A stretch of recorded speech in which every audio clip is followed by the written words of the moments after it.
வெளியாகியுள்ளது. அதன்படி வருகின்ற 7ஆம் தேதி முதல் மாநிலங்களில் போர்க்கால சூழல் ஒத்திகை நடத்த உத்தரவு பிறப்பிக்கப்பட்டுள்ளதாக தகவல் வெளியாகியுள்ளது. அண்மை செய்தியினை பார்த்து வருகிறோம். விமான தாக்குதல் நடைபெறும் போது ஒலிக்கப்படும் சைரன்களை ஒலிக்கவிட்டு ஒத்திகை நடத்த வேண்டும் என்றும்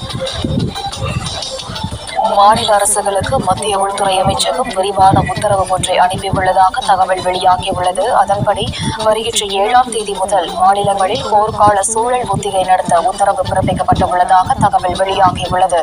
விமான தாக்குதல் நடைபெறும் போது ஒலிக்கப்படும் அபாய ஒலி சைரன்களை ஒலிக்கவிட்டு ஒத்திகை நடத்த வேண்டும் என்றும் உத்தரவு பிறப்பிக்கப்பட்டுள்ளதாக தகவல் வெளியாகியுள்ளது. அண்மை செய்தியினை பார்த்து வருகிறோம். கூடுதல் விவரங்களை வழங்குகிறார் செய்தியாளர் சரவணன். வணக்கம். என்ன விவரம் சரவணன்?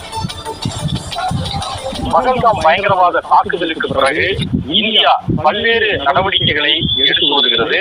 பாகிஸ்தானுக்கு எதிராக நடவடிக்கை